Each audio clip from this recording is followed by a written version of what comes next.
Since I first started shooting St. Paul's Carnival in 2018, I've taken some of my favourite photos. I saw my work change each year I shot there, different faces shot on different cameras. There was one photo though, this one, that always made me think. As our cameras met and I took this shot, I wondered, would I ever see the photo he took in this moment? In 2019, I was back again. I was working in a hotel restaurant that morning and had been up since 5:30 AM, but I took my camera with me. Bleary-eyed at 1:30 in the afternoon, I jumped on a bus and an hour later was back on those same streets, camera in hand. The Martin Parr Gallery had done a call out for photographers to submit their work the following day for consideration to be featured on a small wall in the Arnolfini Gallery. Nothing was promised, but I felt like I was on an assignment. I don't think I could change how I shoot for anyone, not even myself.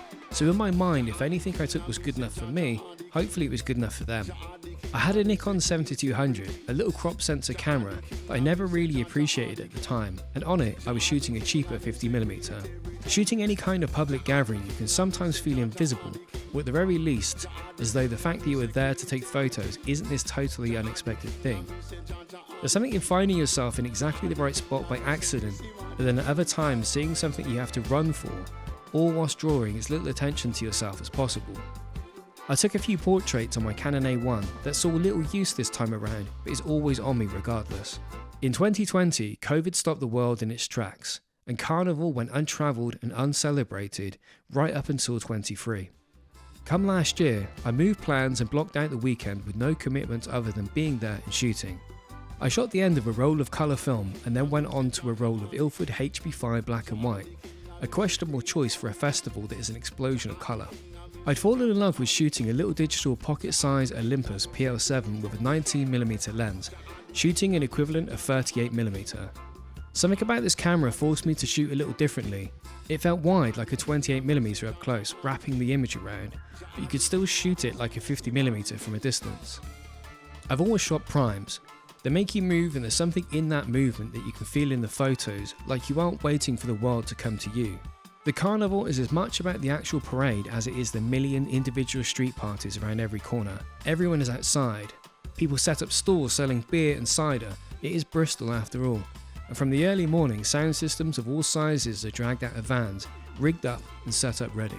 The Carnival is a celebration of Caribbean culture and communities built in St. Paul's, Stokes-Croft and Bristol as a whole, and Bristol turns up always.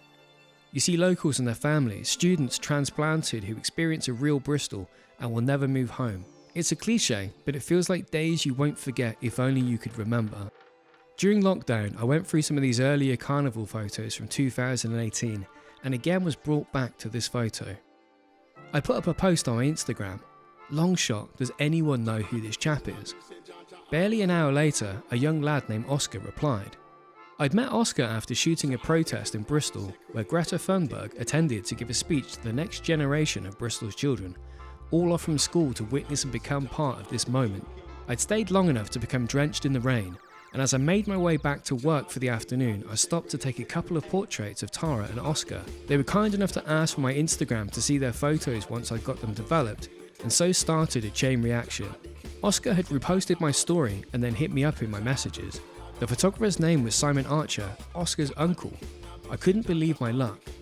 Simon wasn't on social media, but Oscar spoke to his uncle and gave me his email address. I dropped him an email. I asked if he remembered me and if he did in fact take the same photo of me that I did of him.